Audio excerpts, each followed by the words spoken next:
Hey, what's going on, guys? It's your boy, zit-infested, crick in my neck, Jacob Cooperman. Failed video on Conor McGregor last night because he just released a new interview today, Cooperman, and we got to talk about, you guessed it, Conor McGregor. He came out in the MMA Hour, and he talked in depth about a lot of the rumors, the controversy surrounding whether or not he would return to the UFC. Now, he's been going on a media tour. He's been promoting his new movie, Roadhouse, with Jake Gyllenhaal. I'm going to give it a watch. Truthfully, to me, it seemed like the most AI-generated script you could possibly imagine from the little stuff I've seen from it.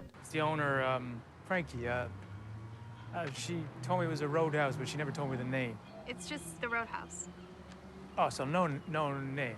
Yeah, kinda. God, what absolutely terrible AI chat GPT written dialogue. But anyways, a lot of people very curious to see when Conor McGregor's going to return. A lot of people calling for International Fight Week in June. He finally comes on Ariel's show and clears the air on so many different things. Let's talk about it. Now, the first thing I want to talk about is the fact that everyone seems to think that Conor is somehow dissatisfied or angry with his current UFC contract and wants out of it. They said you could see in a lot of his interviews, he doesn't necessarily look too happy. He almost looks a little bit frustrated, a little bit upset with the current state of things. Through watching all of Conor's stuff, I never ever got that sense. It seems like Conor, more than anything else, is kind of satisfied or happy with where he's at. I watched his Roadhouse interviews. I watched the TalkSport interview he did with his old Irish buddy, where it looks like they were in someone's grandma's house. That's a lot of the comments I saw on that video. And at no point does it look like Conor, well, first of all, has a good grasp on the English language, but also at no point does it look like he is necessarily, to me, upset with his current situation. He talks a lot about doing movies, about how this was a fun experience. He's kind of flip-flopped around on whether or not he'd want to do movies. I've seen some things of him saying he would absolutely love to play a Bond villain. I would play a Bond villain for sure.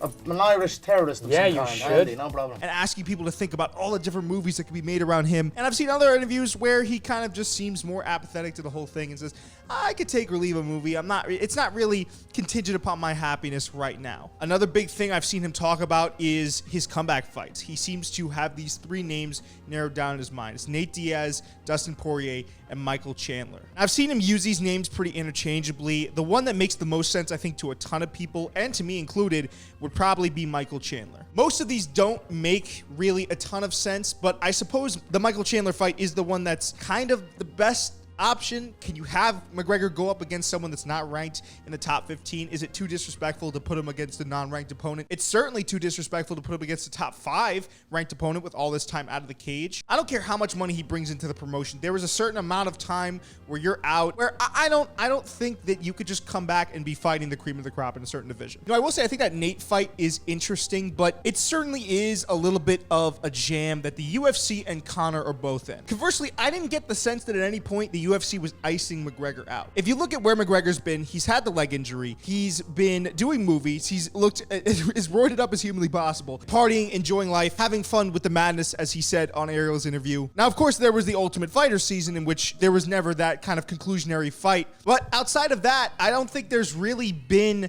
a viable storyline or a viable plot line for McGregor to step back in there and fight at this point. Now, I know I've made tons of fights talking about how a fight versus Chandler would be fun. I honestly can't remember the point that I made in that video, so if I'm being hypocritical, I guess you guys will let me know down in the comment section below. But regardless, my viewpoint now is this. I think it's less so that the UFC is icing McGregor out. I think it's less so that McGregor is super duper annoyed with the UFC or he's trying to get out of his contract right now. From every interview that I've seen, and especially the one that I watched right before this video through Ariel Helwani's YouTube channel, I get the sense he's kind of just going with the flow of things. Is he asking for fights? Absolutely. Does he seem somewhat motivated? More so in this last interview than others. I'll grant him that. The other ones that I saw before this, he was kind of a little bit more calm down. This one, he's maybe on something. I'm not quite sure if he was on the Tony Yayo. He's very, in this past interview, he's very kind of just all over the place. He's repeating himself a lot. But more than anything else, he's high energy. He's talking about wanting to get back in there, wanting to fight. He's also mentioned that he started sparring, which is very, very important. More than that, he says he's been in good shape and he has plans to fight 2 times this year and that he's been given the green light to come back in the summer. One big thing I liked in this interview was that McGregor did mention that he thought that he would be a tough guy to work out a contract with. He said he absolutely adores the UFC, but he understands a guy with billions of dollars, again, doing movies, a guy that is tough to rank, a guy that is tough to match. I think that's someone that is tough to make a fight with in any combat sport. Like, I don't buy that the UFC is not treating this guy like a star, because they have to understand the star they have in him. And I was actually thinking about this while I was watching the interview. For him to come back, I think would generate so much interest. Granted, again, it would be tough to match him up with someone that made sense, but if you can manage to do that, man, you could pack out an arena. I have a feeling that the casual fans, the more dedicated fans like myself that are just interested to see what he can do in there, are going to come out in droves when this guy returns to the octagon. So we finally have a date. I want to see who he gets up against. He did mention within the interview that it was going to be Mike Chandler. I think it was almost a slip of the tongue, but he did mention at one point something about facing off with and going up against Mike Chandler. And I also love how people, just to end off the video, were so confused that he wasn't getting offered a new contract when he has 2 fights left. What about McGregor, if you are Dana White, screams long-term contract right now? Like, if I'm Dana White, I'm not locking him down to another contract till he finishes these 2. If I'm Dana, I'm saying, hey, let's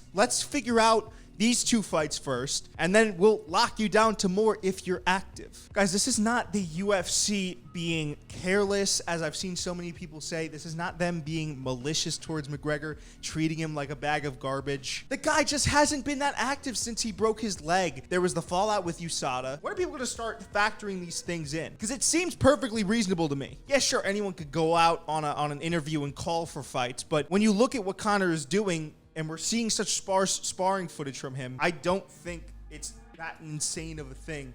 Maybe I sound like Mr. Corporate UFC here. I don't think it's that insane of an idea that the UFC will want to pump the brakes on getting Conor a new fight until they could figure out what else is going on. Guys, without further ado, it's been your boy, the Combat Consultant, the Soundboard God, Jacob Cooperman.